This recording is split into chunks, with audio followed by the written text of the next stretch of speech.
Hello friends, welcome to नौसिखियाज corner. आज मैं शेयर कर रही हूँ आपके साथ आटे और गोंद का बहुत ही स्वादिष्ट गुड़कारी लड्डू, जो सर्दियों में बहुत ही लाभकारी होता है। बच्चों के लिए, बड़ों के लिए बहुत ही अच्छा होता है। तो ये वाला लड्डू आप जरूर बना के ट्राई कीजिएगा और रेसिपी पसंद आएगी तो लाइक शेयर करना मत भूलिएगा। और अगर मेरा चैनल सब्सक्राइब नहीं किया तो प्लीज सब्सक्राइब कीजिएगा। तो चलिए शुरू करते हैं।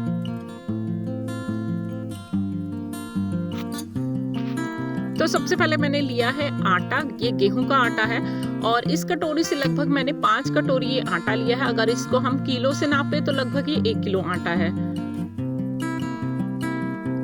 तो अब इस आटे को हमें धीमे आंच पे अच्छे से भूनना है। तो याद रखें कि इसको भूनते वक्त आप तेज आंच ना रखें, वरना ये तुरंत कलर चेंज हो जाएगा और ये जलने के भी चांसेस रहते हैं। तो धीमे आंच पे आप इसको लगातार चलाते हुए भूनें। इसमें थोड़ी मेहनत तो लगती है, लेकिन लड्डू जब बन के तैयार होगा तो बहुत ही स्वादिष्ट बनता है। तो आप इसको धीमे आंच पे ही भूनें और जैसे ही ये भून के तैयार होगा, इसमें बहुत ही अच्छी खुशबू आने लगेगी।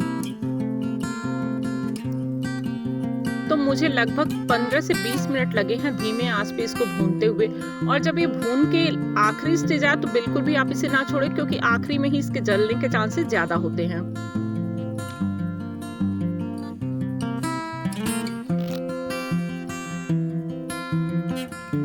तो ये देखिए, हमारा आटा भून के अच्छे से तैयार हो चुका और इसमें बहुत ही अच्छी खुशबू आने लगी है। चलिए साथ के साथ और भी प्रिपरेशन कर लेते हैं। तो मैंने ये लिया है लगभग 150 ग्राम मेरे पास अखरोट भी है और 150 ग्राम ही लगभग बादाम है। अब हम इसको ड्राई रोस्ट कर लेंगे। इसको भूनते वक्त मैंने घी का बिल्कुल भी यूज नहीं किया है, क्योंकि हमें लड्डू बनाते वक्त घी तो डालना ही है। मैंने कम से कम घी में इस लड्डू को बनाया है। तो आप चाहें तो 1 चम्मच इसमें देसी घी डाल सकते हैं और चाहें तो ऐसे भी कर सकते हैं। तो इसको बहुत देर तक हमें भूनना नहीं है, लगभग आधा मिनट के लिए हम इसे धीमी आंच पे रोस्ट कर लेंगे। तो ये देखिए, ये अच्छे से रोस्ट हो चुके हैं। अब हम इसे निकाल लेते हैं।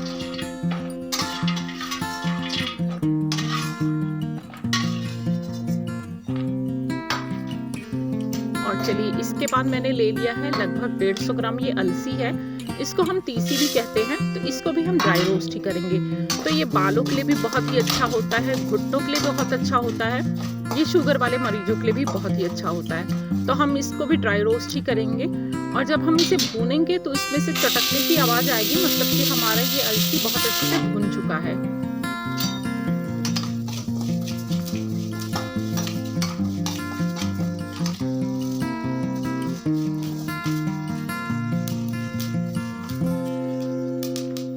तो अगर आप ध्यान से देखेंगे तो उसमें से आपको कुछ चटकते हुए अलसी दिखाई देंगे, मतलब ये भुन रहा है। मैं आपको थोड़ा सा पास में दिखाती हूँ। तो ये देखिए। तो चलिए इसको भी निकाल लेते हैं।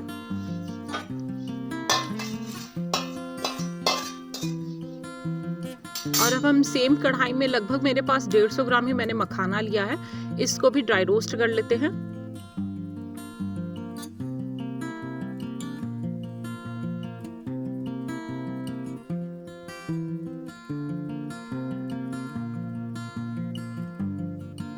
तो हमारे मखाने भी भून के तैयार हो गए हैं।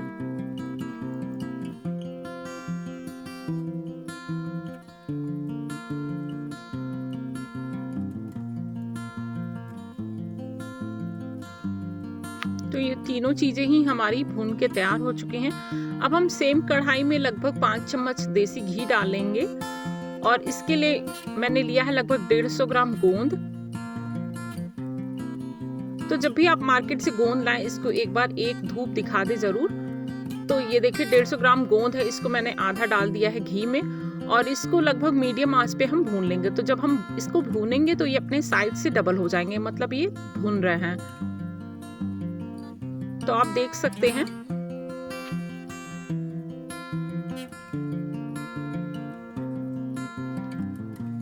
तो भूनते वक्त आप जल्दबाजी ना करें, नहीं तो ये फूटेंगे नहीं अच्छे से। और अगर आपको चेक करना हो कि ये भून के अच्छे से तैयार हो गए हैं कि नहीं, तो आप जब इसको हाथ से दबाएंगे तो ये बिल्कुल मसल जाएंगे अच्छे से। और अगर वो नहीं भुने होंगे तो वो नहीं टूटेंगे। तो आप इसको दोबारा से तल सकते हैं। तो ये देखिए, हमारे गोंद अच्छे से भून रहे हैं।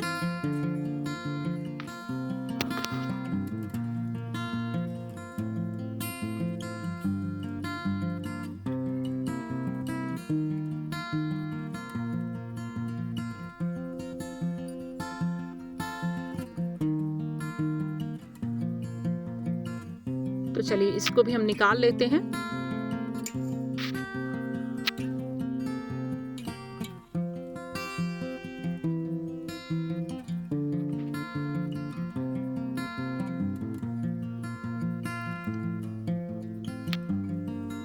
और सेम कढ़ाई में मैंने बाकी बचे हुए गोंद को भी डाल दिया है भूनने के लिए।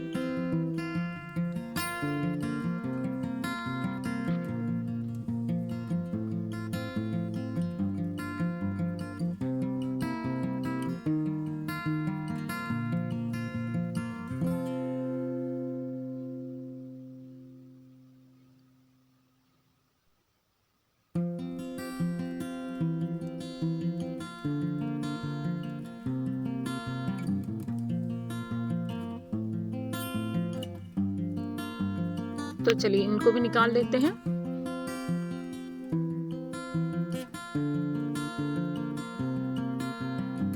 तो लीजिए हमारे गोंद पूरी तरीके से भून के तैयार हो चुके हैं।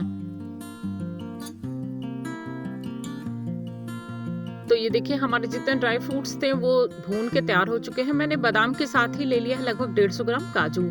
इसको मैंने नहीं भूना है। और इसके साथ ही मैंने ले लिया है लगभग 3 पाव मैंने चीनी लिया है इसके लिए। तो चीनी आप अपने टेस्ट के हिसाब से ही ले। अब हमें जितने भी ये ड्राई फ्रूट्स हैं इनको पीस के अच्छे से तैयार करना है। तो पीसते वक्त आप बिल्कुल बारीक करें, खासकर मखाना को आप बिल्कुल बारीक से पीसें। और अलसी और अखरोट को पीसते वक्त आप ध्यान रखें कि इसको 1 सेकंड के लिए चलाएं, दोबारा बंद करके मिक्सर 1 सेकंड के लिए चलाएं। तो इस तरीके से ड्राई फ्रूट्स तैयार हो जाएंगे। और आप गोंद को इस तरीके से अच्छे से मसल के तैयार कर लें। तो आप इसको चाहें तो पोटैटो मैशर से भी कर सकते हैं इस तरीके से क्रश, लेकिन मैंने कटोरी की सहायता से इसको अच्छे से क्रश कर लिया। तो ये देखिए बहुत ही आसानी के साथ ये बिल्कुल मसल के तैयार हो चुके हैं। और जैसा कि मैंने पहले ही बताया था कि अगर जो गोंद अच्छे से भुना नहीं होगा वो इस तरीके से टूटेगा नहीं। तो आप चाहें तो दोबारा उसको तल के तैयार कर सकते हैं। तो ये लीजिए मेरे सारे गोंद अच्छे से मसल के तैयार कर लिया है मैंने। तो चलिए फिर इसके बाद देख लेते हैं। तो ये देखिए मेरे काजू बादाम, ये मेरे मखाने हैं जो बिल्कुल सूजी की तरह मैंने इनको बारीक पीस के तैयार कर लिया है। और इसके बाद ये काजू बादाम हैं जिनको अच्छे से इनको भी पीस के मैंने तैयार कर लिया है। तो इसी तरीके से जितने भी ड्राई फ्रूट्स हैं इनको हमें पीस के तैयार कर लेना है। ये हमारे अखरोट हैं।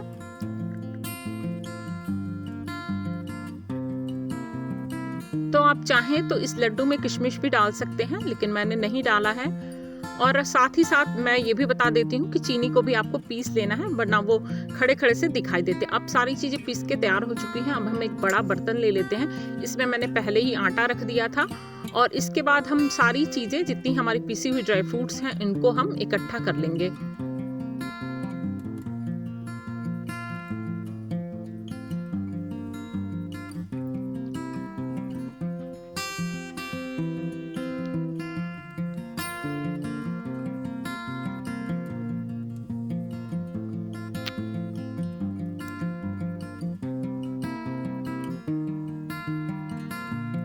तो चीनी मैंने अपने टेस्ट के हिसाब से ही डाला है। तो आप चीनी की मात्रा चाहें तो थोड़ा बढ़ा भी सकते हैं।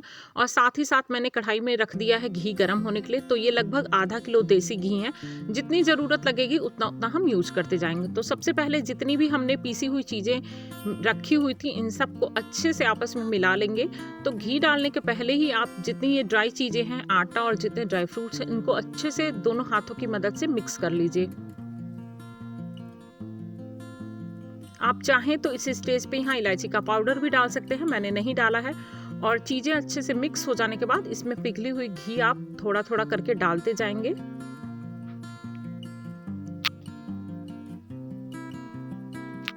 तो ये देखिए मैंने पहले थोड़ा ही घी डाला है और इसको कलछी की सहायता से मिक्स करना शुरू किया है। तो ये सारी चीज़ें थोड़ी सी गर्म हैं, तो आप सहने लायक जब ये गर्म रहें उस वक्त इनको अच्छे से मिलाना शुरू करें। और लड्डू आपके हल्के हल्के गर्म जब ये चीज़ें रहें तभी बनना अच्छे से शुरू हो जाएंगे।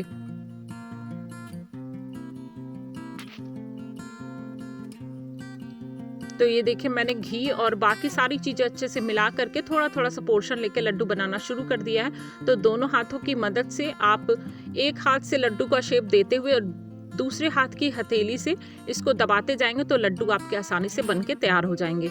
तो अगर लड्डू बनाने में आपको दिक्कत हो तो आप थोड़ा सा देसी घी और डाल लीजिए तो आसानी से ये बन जाएंगे। तो ये देखिए मेरे लड्डू बन के तैयार हो रहे हैं आसानी से।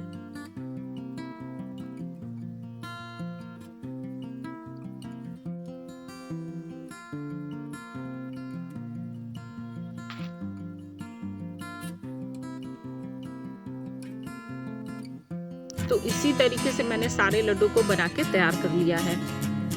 तो ये देखिए बहुत ही आसान तरीके से गोंद और आटे और अलसी के साथ ही मैंने ये सर्दियों के लिए बहुत ही अच्छा लड्डू बना के तैयार किया है। आप इसको ज़रूर बनाइएगा, अपने बच्चों को दूध देने के पहले इसको ज़रूर दीजिएगा। ये बहुत ही पौष्टिक होता है और बहुत ही लाभदायक होता है। तो उम्मीद करती हूँ आपको मेरी ये रेसिपी पसंद आई होगी, और पसंद आएगी तो लाइक शेयर करना मत भूलिएगा, और चैनल सब्सक्राइब नहीं किया तो चैनल सब्सक्राइब जरूर कर दीजिएगा। मिलते हैं अगले वीडियो में, तब तक के लिए